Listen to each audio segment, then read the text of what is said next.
All right. We are going to try this again. Um, really not sure what I did this time.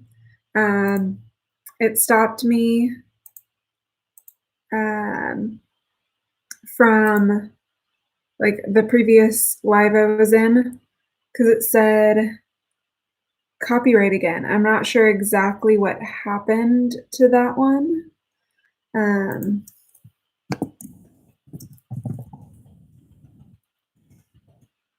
so I'm going to just update the links in all the places again. I thought by putting the other, like, not the dust jacket, but the just like blank front of the book would help. Um, so I don't know what happened. We'll see. Um, I'm gonna have to figure out what's going on with that. I may just need to stop putting book covers um, in at all. So if you know somebody who's in here and missed it, who was in the other one, just let them know that there's a new one. Um,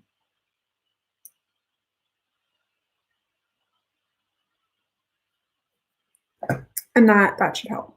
Okay, so I posted it to all the places. Hopefully that helps. Um, we'll see. I'm gonna have to figure it out. It may just be that I can't put books in it at all. I don't think I'm talking about anything that is problematic, whatever. It is what it is. Okay, so how's everyone doing? Yeah, the robots are at it again, Danielle. Good morning, Miss Garcia. I'm glad y'all came back. I'm glad y'all refound me. Um, okay, so since I kind of got interrupted in the good mornings, I'm actually going to just sort of go straight into poetry for today. Um, you can keep let me know how you're doing, how you're feeling today.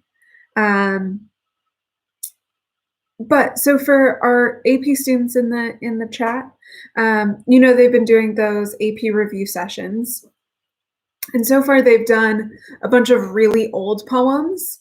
But I guess they've been working with a contemporary poet to be able to use like modern poetry in their AP review lessons.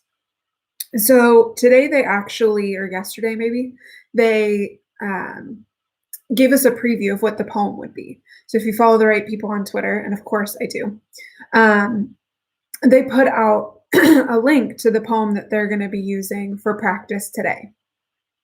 And so I thought I would read this one because it might be helpful for those of you who are going to continue doing that practice. And if nothing else, it's sort of just a nice poem. So it's called Magic Lesson by Deborah Kwan. And I'm putting the name of that in the chat. And I'll read it for today. And we can sort of think about what's nice about it, what's interesting about it, and hopefully those of you who are going to do the prep, the AP review sessions will feel a little bit more prepared, more like you understand what's going on in the poem. So this is Magic Lesson by Deborah Kwan. This is my face, a spinning plate. I'm unraveling as a mother does, a knot from a bow to astonish you. In time, you'll master the fact that every woman has been sawed in half at least a dozen times before sunset. Some of us walk through that wall, some of us burrow beneath it. The rest spend their lives as bespoke assistants, younger siblings, bottom drawers unsticking, and then a lifetime ignites. For you, I'll wish for something else. I want you to be a student of impossible binds, a magician of a bloom from a fist, A dove from a dove from a dove. So I think that poem is really fun and really interesting. One of the first lessons that the AP Lit Review did um, was about structure, and there are some really interesting structural things happening in this poem with the line breaks and the stanza breaks. So if you get a chance, Marissa, you're saying you want to prep over spring break. I think those videos are actually a really good way to do that, because even though I won't be providing anything for you, it gives you 45 minutes a day of practice, because AP doesn't follow our spring break, right? They'll continue doing them next week. So yeah, I think that's a great poem to practice some of the skills that they've talked about so far. And it's just an interesting one. Interesting themes and images in that one. Cool. Okay, so I'm gonna go ahead and share a book talk for today. I think this is the part that keeps getting copyright violated, so I'm gonna have to figure out if I can still do book talks while I'm like holding the books. I mean, good news, bad news situation. I'm sort of running out of books at my house to book talk anyway, because all of my books are in our classroom, and I'm not going to the classroom right now. So I might just be book talking books from the top of my head, and then maybe I won't get copyrighted. Silver linings. Okay, so I'm going to talk about a book today by an author or a person I'm sure you know. I'm going to be talking about Turtles All the Way Down by John Green. Even if you've never read a John Green book, you've probably seen something from him if your history teachers show you crash course videos. Oh, I know, Miss Garcia. I'm going to get there. So if you watch crash course videos or if you watch other videos on the internet, John Green's in a lot of them. Oh, Danielle, you just ordered this one. Awesome. Hey, Alicia. So this one's really fun. I personally am not a huge fan of John Green's fiction, of his novels. I really like some of the other stuff he does online, and some of his other writing, his nonfiction writing. He has a podcast called The Anthropocene Reviewed. I really like a lot of that stuff. But this book I really liked. This was actually, fun fact, the way that Miss Garcia and I met before we met is that we both were at an event surrounding this book. So before we even knew each other, we found out later that is where we actually first were, like, in the same place at the same time. So that's sort of a fun thing.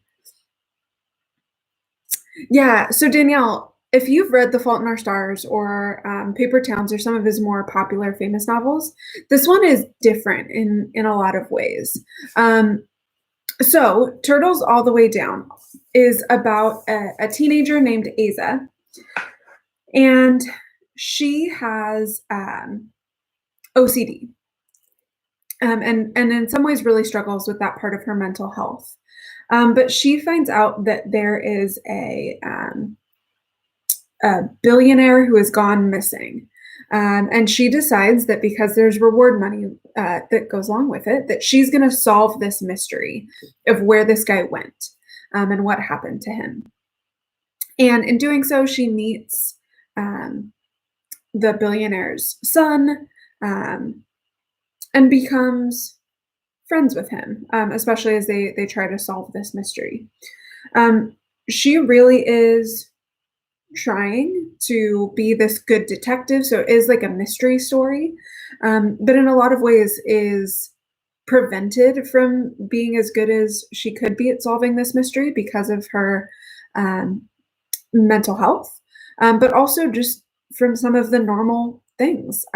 She can be selfish and clueless and all the other things that normal teenagers can be. I would say if you deal with anxiety or panic attacks, depending on how you relate to those, this book can be really comforting or really triggering. The writing is really descriptive, really good, and gives a powerful um, descriptions of what it feels like to be in a panic attack or in an anxiety spiral. Um, and for some people, that can be really comforting to hear that other people are feeling the same things as you are. For others, it can feel pretty um, painful or challenging, right, to have to read about it.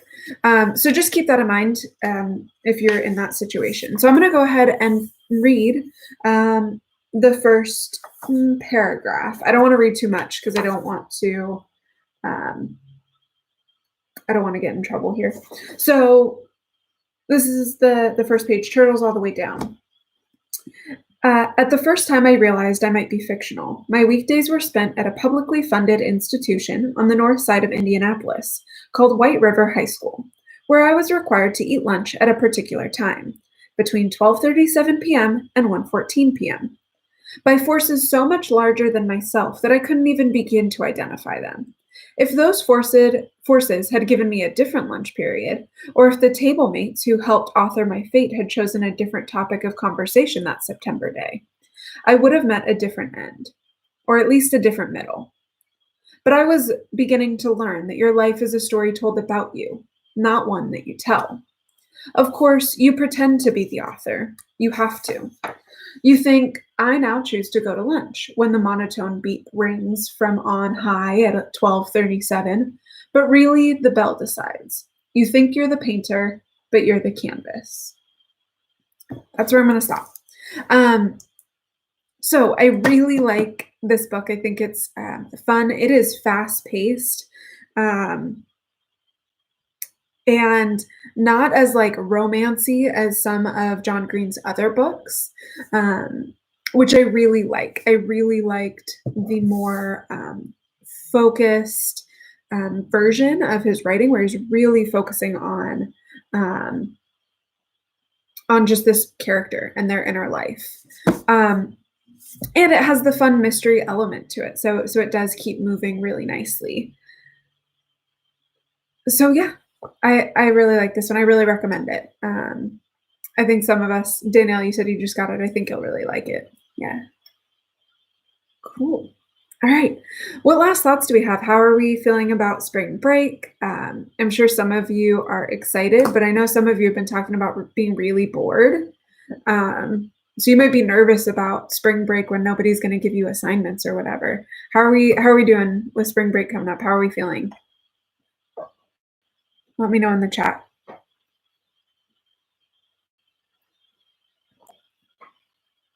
I'm mostly feeling excited just because I get a chance to spend a little bit more time preparing our next piece of distance learning than I did for this 2-week stretch. Um, Jacqueline, you don't know really yet. Yeah, I think that's fair.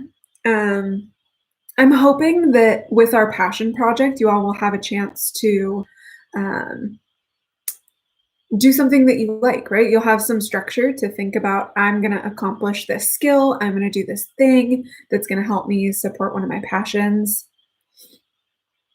Oh, Marissa, you were supposed to go to the beach. Oh, bummer. Yeah, Danielle, it sounds like you're really moving through some books. I love it. I think that's awesome. Um, Alicia, it'll be good to have some fun. That's awesome. Yeah, I'm hoping that a lot of us will be able to do that. We'll be able to do stuff that we're really excited about, things that we're passionate about, get to have some fun. Um, that'll be good. Sveta forgot what day it is. Yes, that has been a challenge through this whole thing, is trying to remember what day it is. And I think on spring break, when there's even less structure, we're all going to have even more problems with that. When it's time to come back, we'll all just be like, "What? It's Monday already?" Yeah.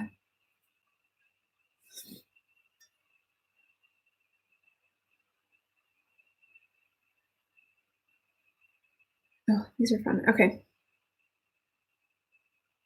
Um, so keep an eye out on Twitter. we have sort of a small group today, but y'all are the um, kind of some of us are the committed ones. We're pretty much on every day anyway. I'm gonna put a poll out on Twitter to see if um, we should keep doing this or not over spring break. I'll definitely do it after spring break for sure. Um, but I know y'all like to sleep in. 8 a.m. is early. Um, so I don't want to be here talking to myself if no one's gonna show up before I'll sleeping in. Um, so I'll put a poll up on Twitter. Y'all can tell me if I should do these YouTube lives over spring break or not. Um, I'm gonna do something real gross real quick. I'm gonna like tell you about my feelings or whatever. I hate it. Um, I'll do whatever y'all want me to do. I love you guys, and whatever is gonna work for you is what I want to do.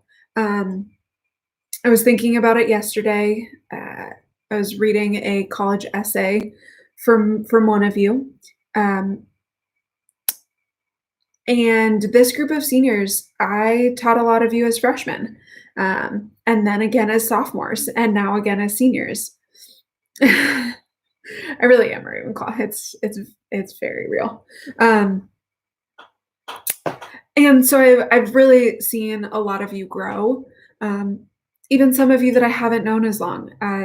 Danielle, I distinctly remember meeting you on the first day of school out in the quad, and just to really get to know you all and to see you all grow, whether it's just been this year or whether it's been all 4 years, has really been a joy and a pleasure. And I'm so proud of the way that you all have handled this really challenging, adverse situation. And I just I've been impressed by your persistence and your resiliency and your determination. Um, and yeah, I'm just proud of you. And I'll do whatever you need me to do to make sure that you can continue on that path. Okay, I'm done. I'm out. I didn't. Mm. End feeling time. Okay. So here's the deal. Today, we're gonna have all the Google Meets. We'll talk about school stuff and whatever in academics. Miss Garcia, it's our matching one. Me and Miss Garcia have the matching mugs. Yeah, we'll talk about school stuff. We will answer any questions that you have about what we're doing like today, about what to do over spring break, to actually do your passion. And then we'll talk about questions for after spring break. So any questions that you have about like what's going to happen after spring break, save those for the Google Meet, and I can answer them there. All right. All right. I'm going to get ready to head out of here.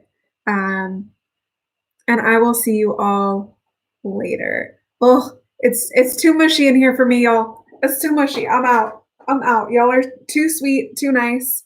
I will see you later. Have a great rest of your day. I hope to see you all later in our Google Meets. Always remember who you are, what you represent, and to show your Mustang pride. And always remember that I'm proud of you and I got your back. All right. Adios, guys.